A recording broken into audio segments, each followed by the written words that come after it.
Assalamualaikum warahmatullahi wabarakatuh. Alhamdulillah jumpa lagi bersama Kang Darman Denesa. Sahabat-sahabat yang beriman dimanapun berada, terutama para penggemar almarhum Kiai Haji Buya Syakur Yassin. Semoga apapun yang disampaikan dalam videonya ini menjadi suatu petuah untuk membangun moral dan akhlak kita sebagai manusia yang bermanfaat di dunia. Maka daripada itu, marilah kita saksikan dan simak petuah-petuah dari almarhum Kiai Haji Buya Syakur Yassin dalam video berikut ini. Pada dasarnya sengaja Allah menutup dari pandangan mata, pikiran, prediksi kita terhadap apa yang bakal terjadi. Di-cut oleh Allah bahwa kita dibatasi, bahwa besok apa yang kita lakukan, kata Allah, kamu nggak bakal tahu, dan nanti kamu matinya di mana juga nggak bakal tahu kok. Caranya bagaimana nggak tahu. Apakah mati ketabrak, mati ketembak, mati kebakar, tenggelam, dan kita tidak tahu. Itu sudah komitmen Tuhan untuk membuat kita nyaman sebetulnya. Jadi ketidaktahuan itu supaya kita buat nyaman. Wa ma tadri nafsum madza taksibu ghadan. Tidak ada seorang pun yang tahu apa yang akan dilakukan besok. Wa ma tadri nafsum bi ayyi ardin tamut, dan tidak ada seorang pun yang bisa tahu di mana dia akan mati. Bagaimana cara matinya? Supaya kita nyaman. Kalau seandainya kematian kita diberitahu, mungkin kita akan kehilangan semangat semua. Satu peristiwa yang sering terjadi, seorang dokter mengultimatum pasien. Ibu pulang saja, ini kankernya sudah stadium 4. Paling bertahan juga 3 bulan lagi. Kalau dirawat percuma, buang-buang duit saja. Begitu pulang, lihat wajahnya pucat semuanya. Ini baru dokter memprediksi, belum pasti lah. Baru prediksi saja 3 bulan lagi, dia sudah pucat. Dulu yang dia merasa senang pakai gelang, nggak ada rasa senangnya. Menghitung uang dulu senang, hilang kesenangannya. Melihat suami yang dulu sangat menggairahkan, hilang kegairahannya. Nggak tahu perasaan dia kemana. Jadi jangan dikira kita tahu apa yang terjadi itu akan menjadi nyaman, tidak. Terkecuali itu pun tidak untuk seluruh umat manusia. Wallahu yakhtassu bi rahmatihi mayyasha. Allah akan memberikan rahmatnya kepada orang-orang tertentu yang dikehendaki Allah. Seperti para nabi, para rasul, itu juga namanya ghaibiyat. Allah menceritakan apa yang bakal terjadi. Nah, jadi enak tahu atau enak tidak tahu? Ketika hal-hal yang buruk ya. Tapi kalau yang baik ya memang kita enak itu. Ya. Tetapi ini dari pengalaman pribadi. Kadang-kadang isyarat-isyarat ketuhanan itu sendiri juga bukan apa ya, sering kita membacanya tidak tuntas. Karena itu berupa sinyal-sinyal. Iya, ya bukan tidak jelas, bukan sinyalnya yang tidak jelas, tapi kitanya yang tidak mampu membaca dengan jelas. Nah, saya jadi ingat deh. Tolong saya akan bicara nyimpang dulu ya, mumpung ingat nanti lupa. Iya. Tadi itu ya, siapa yang salawatan tadi itu? Andika. Andika ya. Fahabli taubatan, waktu ba'alayya. Fahabli taubat. Waktu ba'alayya taubatan nasuha. Ini saya kritis saja dari segi sastranya. taubatan nasuha itu persyaratan yang harus dipenuhi bagi orang yang meminta taubat kepada Allah. Syaratnya harus taubatan nasuha. Ya kan gitu. Adapun Allah memberikan pertobatan, tidak dipersyaratkan Allah taubatan nasuha.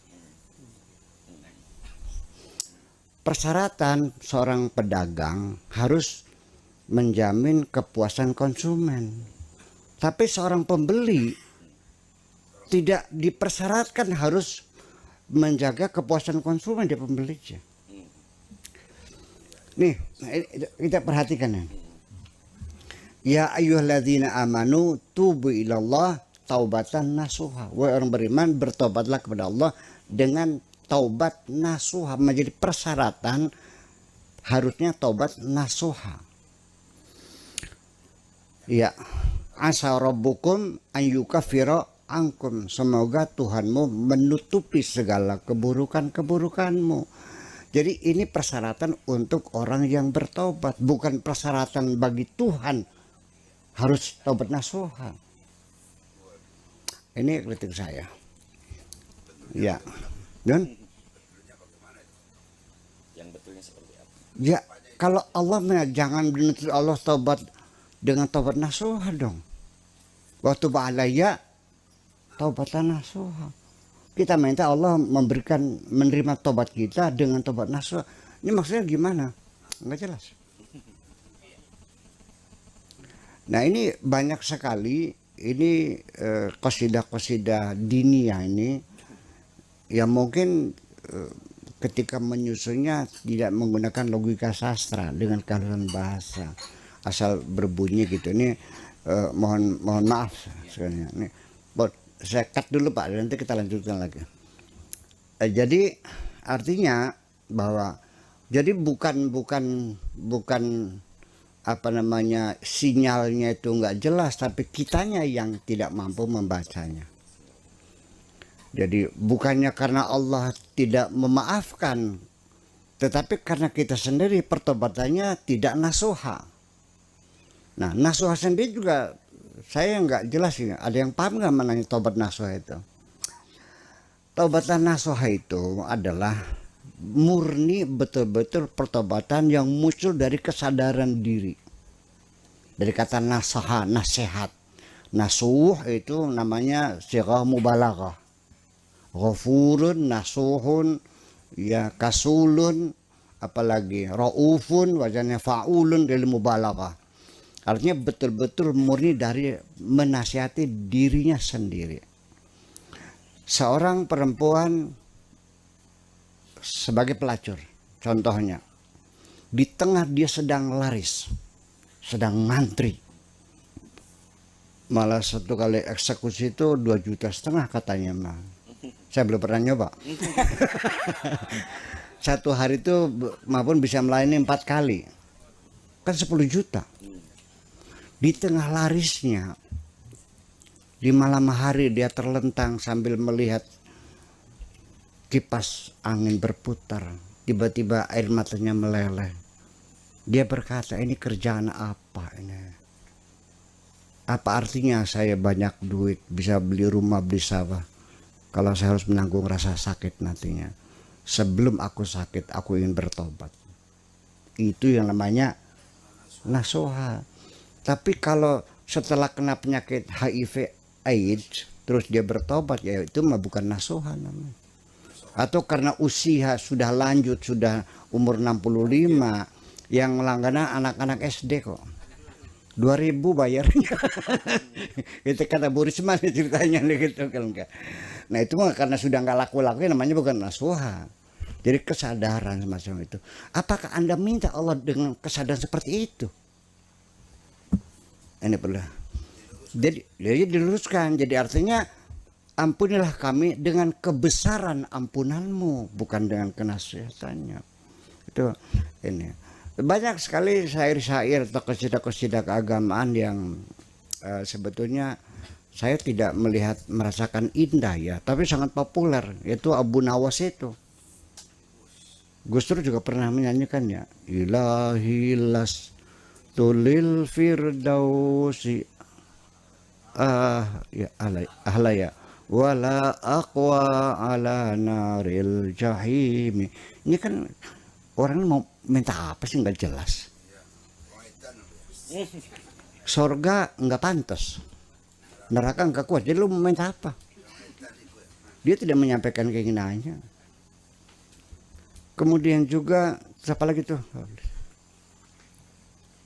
Fahabli taubatan, fahabli taubatan, berilah aku, wahaba yahabu hab, amarnya, berilah aku pertaubatan. Bukan, Abu Nawas ini merasa banyak dosanya, lalu minta Allah memberikan pertobatan. Jujur nggak perasaan kita? Saya jatuh cinta kepada seorang perempuan. Kalau betul aku cinta, aku katakan I love you. Tidak mungkin, Neng, tolong dong berikanlah cintamu kepadaku. Ini nggak masuk. Dalam logika perasaan nggak masuk. Masa minta Allah suruh berikan pertobatan kepada saya? Kamu aja bilang minta ampun dulu, ngaku salah. Gitu kan? Ya mustahil dong. Masa suruh Allah ngasih pertobatan? Waghfir dzunubi. Dzunub itu batnya dosanya banyak. Fa innaka ghafirun. Ghafirun itu bukan pasangannya dengan dzunub. Kalau dzanbun sekali itu ghafirun. Kalau dzunub itu ghafurun. Karena mubalaghah. Jadi yang mengampuni dosa-dosa yang banyak itu sifat Allahnya adalah ghafurun, bukan ghafirun. Fa innaka ghafir dzanbil azim. Kalau adzanbul azim itu bukan ghafurun tapi ghaffar. Jadi pasangan-pasangan adjektif sendiri nggak pas secara bahasa. Itu kritik saya. Tapi sudah kadung populer ya silakan gitu. Iya, ini artinya secara jujur, ini artinya seorang pujangga ini Abu Nawas itu, apa yang dia katakan sebetulnya dia tidak merasakannya kok. Itu aja persoalannya. Bukan ya stereotip, hanya stereotip mengulang-ulang kalimat yang dia. Alhamdulillah, semoga apa yang disampaikan oleh almarhum Kyai Haji Buya Syakur Yassin ini menjadi ladang amal ibadah kita kepada Allah Subhanahu wa Ta'ala dan menjadi ilmu untuk memperbaiki akhlak dan menjadi lebih yakin kepada Allah Subhanahu wa Ta'ala. Mohon maaf lahir dan batin bila ada kata yang salah. Akhirul kalam, wassalamualaikum warahmatullahi wabarakatuh.